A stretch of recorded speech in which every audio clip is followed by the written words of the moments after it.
Did want to let everybody know that we are going to record this today. I will turn off the record feature once we get to the question and answer section, because I know sometimes those questions we don't want recorded, but we are going to record the first part of it anyway. But just want to say thank you all for being here today. I'm Michael Hunt. I'm the Director of Title IX Services at TLU, and I'm going to talk a little bit today about sort of what's been going on over the past year in my area, and sort of how that relates to you, and hopefully talk about some things that have come up over the past year, and maybe answer some questions for you as well. So I'm going to go ahead and share my screen here, and hopefully that'll come up. Get a thumbs up. Everybody seeing that? Okay, good deal.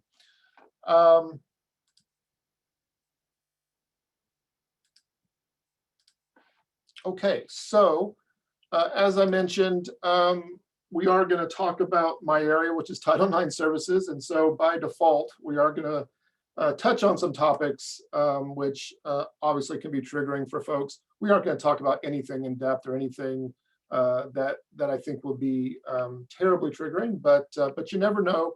And so I've given you some resources there if you might be able to make use of those as we go. So I do want to just, I guess, sort of go through these topics fairly quickly, and then leave some time for questions and answers. I don't think we're going to go the full time allotted today. Originally, it was scheduled for 2 hours, and I thought, oh my goodness, I'm never going to be able to talk for 2 hours, and negotiated it down a little bit. But even then, I think we'll probably get you out a little bit early today. But if you'll jot down questions or throw answers in the chat as we go, that might stimulate the conversation there towards the end. And I know that sometimes, you know, especially on this topic, people are hesitant to ask questions, but I really encourage you to ask for anything, any clarifications you might have, or any things that I might be able to shed some light on as we go. So I will also apologize, as I do usually. When Steve Roman is on a call, I have PowerPoint. I know Roman, that is the big no-no in these things, but it does help me sort of stay on track, because I can meander a little bit from time to time. Also, you know, we're not going to have a lot of you know, surveys or quizzes or breakout rooms. You know, again, I wish that this was a topic that lent itself to that kind of exciting interaction. But it's a pretty somber topic, as I'm sure you all know. And so we'll just sort of plow through it the best we can, and hopefully get you some information that can be useful to you in your work. So, okay, so I just want to talk a little bit about the last year. It's been a really interesting year, starting off with the fact that we didn't exist a year ago today. Title IX services actually did not come into being until June 1 of last year. That's when, again, the division or the unit was created, and my position was hired. In years past, we've had a Title IX coordinator who really did everything. They did all of the investigation work. They did all of the policy work. They did the advocacy work. And for a number of years, actually, TLU's known that we needed to get away from that model. The federal government's been telling us for years that you really have to have someone who has oversight over all of that, but who isn't doing it day to day. And so my position was created from a gift by a Board of Regents member. My position was created to take care of the day-to-day stuff while allowing a Title IX coordinator to have oversight over this area, which is really how the federal government has always intended this to run. But so that's sort of how this all started back in June of 2020. That was right after we got the new regs. The Department of Education, under the previous presidential administration, had released the new regs in May of 2020. So I knew what I was getting into. I knew it was going to be a challenging time. And those regs changed quite a bit. The way we define Title IX and the processes especially in the hearing process associated with Title IX. So this was always going to be a challenging year, even before the pandemic and all the challenges that brought as well. Those regs went into effect in August, and so we got them in May. I started in June. By August 14th, we had to have all of our policies revised with the new regs, the new definitions, and approved by the Board of Regents. And so last summer was a really challenging time as I sat and wrote for 2 or 3 months straight. And we still didn't get all the policies reviewed. We got most of them done, but we still have some policy work that we're going to have to do this summer to get caught up on everything. And then in December, a lot of you know we used to have an advocacy coordinator that used to do a lot of the sexual assault prevention and advocacy work. That was a grant-funded position that we've had for about 4 or 5 years from our federal grant that we got from the Office of Violence Against Women. Leslie Flores, who was a student here at TLU, she was the last of the, I think, 3 advocacy coordinators that we had over that time period. But that grant ran out, and so that position went away in December of 2020, and Title IX Services absorbed those duties as well. And then in January of this year, we had our first Title IX hearing, our first new Title IX hearing that specifically was following the new regs that the Department of Ed gave us. And so that was a challenging time. There are still universities out there. I talk to Title IX coordinators at other schools all the time that haven't done a hearing yet, that haven't been through this process yet, and they're still very stressed about it. But we got our first one out of the way, which was great. Had to do a lot of training of our hearing panel to get them ready for that, but they did a fantastic job. And I know some of them are on this call, so thank you all. Y'all did a fantastic job with that. And then in February, we made the change. We moved out of student life and learning over into DEI, diversity, equity, and inclusion. Dr. Ortiz was hired at that time as the vice president for DEI, and I physically moved to BEC, and then the unit moved as well into DEI. And so then, just in March, the new Department of Education, under the new administration, said, well, we're going to go ahead and review everything that you just spent the whole last year changing and getting adjusted to. We're gonna take a look at that, and it looks like we're gonna have a change, possibly back towards what we were using before. That won't probably happen for another year or so. So we're probably living with our current regs for another year, but that is coming. That is already underway. And for those of you who don't know, current President Biden was very involved in the writing of the old regs that we have been using prior to 2020, the Obama era regs. President Biden had a lot of input into when he was the vice president. Okay, so that was the past year, and now I want to talk about some of the things that have sort of come up over the last year, some of the issues that we've had, some of the trends that I've seen that have come up over and over and over. This photo, some of you may recognize from the classic movie Jerry Maguire, and "Help me help you" is a line from that movie. So help me help you stay compliant. That's what this next section I've entitled. So these are the things I want to talk about. This first one is an actual question I got in an email. Who the heck is the Title IX coordinator? Very confusing to people because there have been a lot of changes over the last few years. Some people believe it is Dr. Buchanan, Bernadette Buchanan. That would be a great guess. She was a Title IX coordinator for many years. Most of our current policies and procedures were instigated under Dr. Buchanan, but she is not the Title IX coordinator. Dean Quiros, Christy Quiros, again, a former Title IX coordinator, soon to be a former TLU employee as she's retiring soon. A lot of people think that she is still the Title IX coordinator. However, she is not the Title IX coordinator. Me, I get it all the time. I get things to sign as the Title coordinator, but I am not the Title IX coordinator.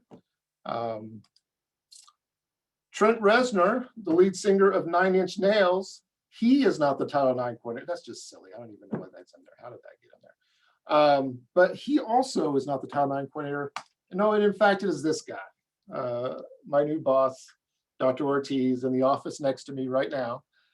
He is, in fact, the Title IX coordinator. So I know that we haven't necessarily communicated that very well to the employees and the student body as well. We're going to make that a little more known here shortly.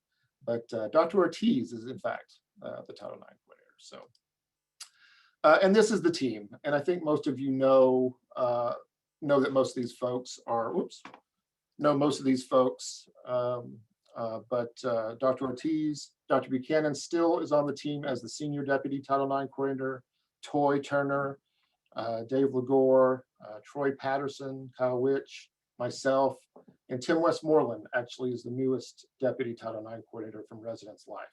We added him last semester. So that's the team. These are the folks that you can reach out to with questions.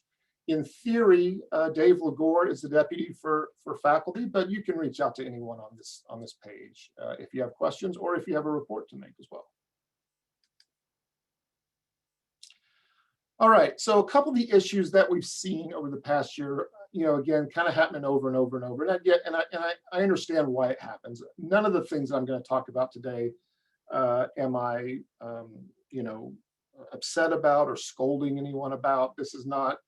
It's not about that. It's just about trying to get this information out so people understand kind of the correct way to do some of this stuff. But the first thing I want to say is don't follow your traditional chain of command. And I know we're all,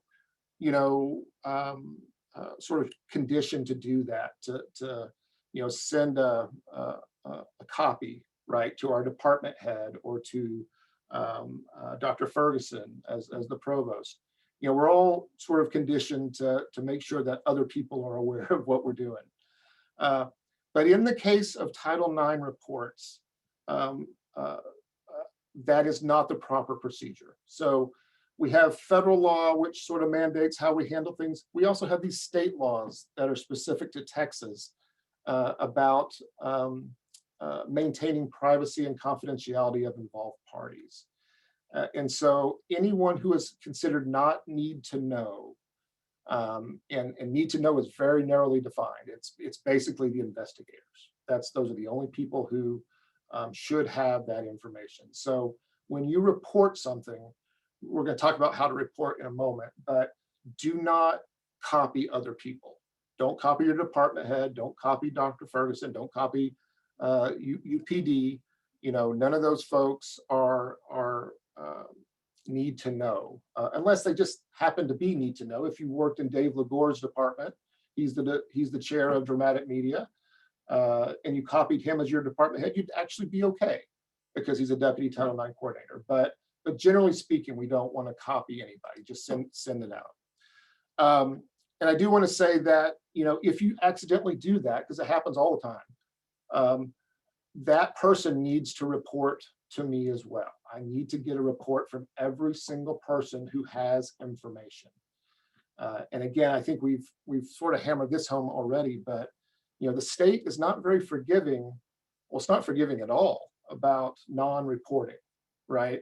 I mean, the only option written in that state law is termination. There's no slap on the wrist. There's no warning. There's nothing like that. It's termination, and that's such a harsh penalty. It's such a poorly written law, but it's the law that we have on the books right now. And so, if you accidentally copy somebody, please don't. But if you do, make sure that they report as well. So, and again, this includes everybody. Don't copy your department head, members of the cabinet, university police, and even the president. Don't copy Dr. Cottrell. She also is considered not need to know in an investigation process. Okay, so another issue that kind of comes up in reporting is where you learn something. What are some of the scenarios out there that you need to be reporting? And I would just sort of caution you, any scenario, any way that you gain information regarding something that even might be sex and gender discrimination, you need to go ahead and report that. Because what'll happen is something like this. There will be, you'll hear something in your class about two roommates and one roommate hit the other one, okay? And it might just be two roommates who got into a fight. But what you don't know is maybe those two people were in a relationship at one point. Maybe 2 years ago they were in a relationship. Maybe they're in a casual relationship now. And when I say relationship, I mean sexual or dating relationship. And they're not telling anybody. It's a secret. Nobody knows, right? But when that becomes part of it, then it could be domestic violence. It could be dating violence, or it could be all sorts of other things. So just because you don't know sort of the whole story doesn't mean you shouldn't report. You should report and let my office figure it out. If it does fall under something, if it doesn't fall under something, I want you to be safe. Okay, I want you all to be safe. I mean, part of my job is making sure that the university is compliant and protecting the university. Part of my job is protecting the students and employees of this university to make sure that we're not, putting yourselves in situations where you could be terminated or even get criminal prosecution. So report, let me do the dirty work and figure out if it's really something or not. But if you hear something and you even think it's possible, send me the report. But these are the types of things that the real life examples of things that happen every week that need to be reported. So admissions essays, people wrote, well, it's amazing to me what people write in admissions essays. But there's a lot of stuff that comes out there. Financial aid appeals, we've gotten that. Scholarship applications, classroom assignments, in-class discussions. Our former policy at TLU was not to report things that came up in essays, classroom essays. State law has changed that, right? Anything that you get in your classroom, whether it's a discussion, a written assignment, whatever, video, making a video, you need to send that stuff in. Another thing that we get when we talk about reporting a lot is what do I report? A lot of people will email me and say, hey, I heard this from a student. Let me know if you need additional information. Well, I'll just tell you right now, so everybody's aware of it, I need all the information. The state law says everything that you know must be reported. That includes the person's name, it includes any details you have, where it happened, when it happened, what happened, who was there. Every bit of information you have, you need to report that immediately, okay? And then the last thing you need to remember is that you cannot promise anonymity. You can't promise someone that you'll keep their name out of it. You just can't do it. State law prohibits that. And we do have anonymous reporting mechanisms, okay? We have the campus conduct hotline, we have the incident reporting form. Those are both anonymous reporting mechanisms. But remember, your mandatory reporting obligation isn't covered by an anonymous report. Okay, you can't report anonymously and then come back 6 months later and say, well, no, I reported that anonymously. That's not going to work in terms of the state law. So you can't promise anonymity and you can't report anonymously. You've got to give me the information yourself to make sure you're covered. Help me help you. Okay, so that's sort of the reporting issues that I wanted to cover. I want to talk about a couple of things. As of right now, the way I read the Common Syllabus, we don't have anything in there regarding Title IX or sex and gender discrimination. I know we've discussed that in the past. I think we may have even had something in there in the past. I'll talk to Dr. Ferguson and Denise and see about what the process would be to maybe get something new in there again. But I would recommend to each of you to have a statement in your syllabus, if you don't already, that tells students you are a mandatory reporter and that you must report anything that you receive, whether it be in an essay, whether it be in a classroom discussion. I think it's really would be helpful to them to understand that on day one. They may not reveal information that they don't want reported. And then I think it's also going to help you as well, because students can get really angry about this stuff when they find out that you've reported. They feel like you've betrayed a trust to them, right? Especially if you work closely with them, you're their advisor, you've had several classes with them. They can get really upset about this, and you had to do it, right? Because you would have been, subject to termination if you didn't. So I would recommend putting that in your syllabus, and I'll talk to some folks about what the process would be to maybe make that a common syllabus item as well. Then we'll talk about just a moment about educational accommodations. I would say in the past few months, we've had many more of these than we had the first 6 months I was here. But I want to make sure that everybody's aware that educational accommodations, they're going to come usually from me. They could also come from Dr. Ortiz directly, but they will mostly come from my office. And even though I'm going to phrase them in terms of a request, reality is that educational accommodations are not optional. We are mandated by federal and state law to provide reasonable accommodations to students who are going through the Title IX or sex and gender discrimination process. That's mandatory.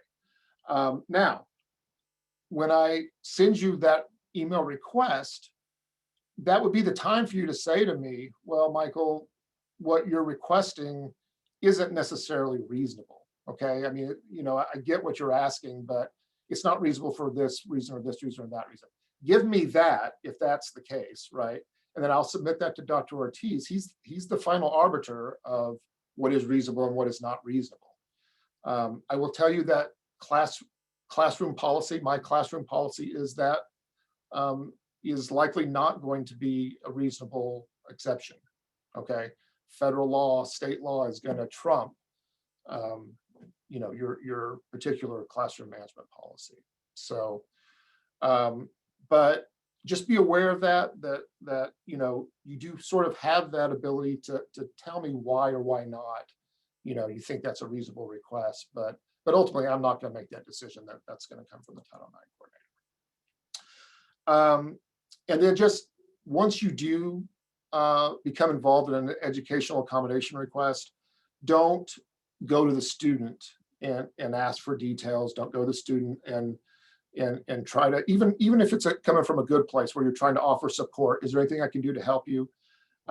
Even that kind of contact can be invasive for students. And so again, a lot of people will ask me, well, what can I say or what can I do? And generally speaking, I just say, let the students come to you. Let the students come to you. Work with this request that we're doing. If there's a reason why you need to talk about that, go ahead and do that. But otherwise, just sort of back off and let them come to you if they have an issue or a question or a problem.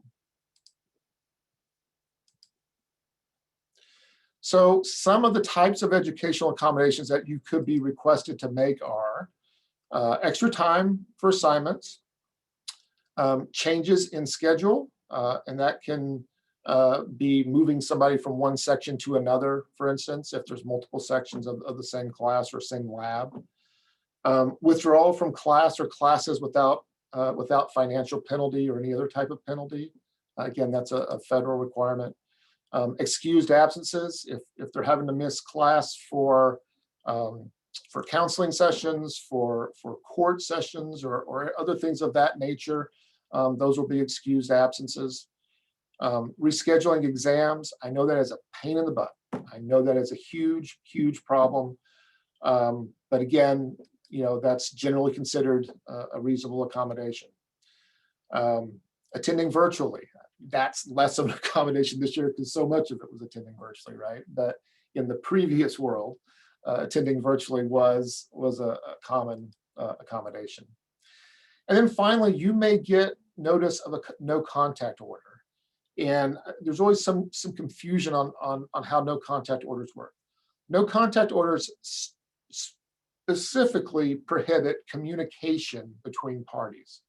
It doesn't mean they can't be in the same classroom. It doesn't mean they can't be in the same building.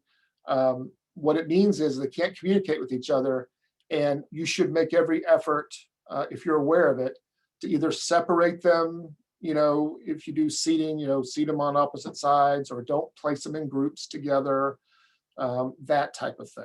Okay, again, if you're aware of it, if you're aware that one exists, try to honor it and enable it the best you can. But it doesn't mean they can't work in the same classroom. It doesn't mean they can't participate in discussions. They just can't communicate directly with each other. That's how those work. And then the last issue I wanted to talk about was transitioning or transgender students. And we, we don't track the numbers that we have, at least that I'm aware of it. We're not tracking that. But I know that there's a fair number of students that fall under this category. And so I just want to make sure that you're aware of that, and just ask you to consider things such as, not just going down the Ginza bar printout, of your roster when you're, especially on day one, right, where you're just trying to see who's there. If you can get away from that roll call process, that would be great, because a lot of times what a student wants to be called does not match what shows up on a roster. Okay, and there's a number of reasons for that, but it just doesn't always match up. And so if you could just be sensitive to that, be aware that that's a possibility, and if there's other ways you can do that, that would be great. If it's something you're comfortable with, you can ask early in the semester what names students prefer or what pronouns they use. The generation of our students are much more comfortable with that type of terminology. What pronouns do you use? That's part of their everyday language. I know it's not as comfortable maybe for some folks who aren't as familiar with that world, but that just sort of shows that you're kind of clued into that world, and that you can sort of understand what the situation is. So and then there are ways that students can change some of their display names. They can't change, there's a lot of things they can't change unless they do it legally through the court process, but they can change their display names in their emails, how it shows up in Ginza bar, for instance. That's a pretty easy process. They can either go to the registrar or to IT, or they can just come to my office, and I usually will facilitate that for them as well. And so I find a lot of students don't actually realize that. And if that's something that if you realize that you have a transitioning or a transgender student, and maybe they're still showing up, under an older name, a birth name that they don't go by anymore, that might be something you can suggest to them. Say, hey, I know this is possible if you're interested in that information. So, okay. And I am just going to hold off and finish this last little bit, and then we'll get to questions. I know we're getting a lot of questions in the chat, which is great. But I do want to just zip through the rest of this, and then we'll spend the rest of our time on that. But just a few things. I just want to make sure everyone, just a refresher really of where to find stuff. Our Civil Rights Equity Resolution Policy, ERP, we call it. You can find that in several places, but on the portal under Employee is the easiest place. The Employee Handbook, also under that Employee tab on the portal. And then all this stuff is also on the Title IX website. So if you just go to, to the regular website, click on the Title IX link at the bottom of the first page, that'll get you to the Title IX section as well. The confidential resources that are on campus, these are the folks right here. We have the campus pastor. Currently is Katie Miles Wallace. She's the interim pastor. Dr. Moriarty over at the Counseling Center. We don't have anyone in that campus nurse role yet. I know that's coming really soon, but that is also another confidential resource. We have the campus advocate who works at the shelter, the Guadalupe Valley Family Violence Shelter. She's also a confidential resource on campus. And then kind of a new addition this year, our athletics trainers are also confidential resources, which comes into play a lot with student athletes. And so confidential resources, just to refresh you, are people that aren't required to report. They're the only people who aren't required to report information that they receive. So they're useful to be able to tell people to go talk to one while they're maybe figuring out what they want to do, right? They can talk to somebody, get some options, and it won't get reported back to myself or to University Police. Okay, and then I just kind of want to talk briefly about how to report. How to report the Campus Conduct Hotline. You can do it by phone, Campus Conduct Hotline. That will permit anonymous reports and 24/7 reports. On the portal, we have the incident reporting form. That's actually going to change in a few days. In a couple of weeks, we're going to change to a new reporting system. And so we'll have brand new links at that point. We'll get all that stuff out to you this summer. But for now, mytlu.edu/TICS report is the second way to report. And then I think the third way is the easiest way, is to either do it by email, voicemail, or in person to one of the Title IX team. Title IX at tlu.edu comes directly to me. Dr. Ortiz sees it as well. But then any of the team. And again, you don't have to report just to Dave Lagore because you're faculty. You can report to myself, to Dr. Ortiz, to Toy, anyone you want. And then the last thing that I want to leave you with before we get into some questions is just some other ways that we would love to work with y'all.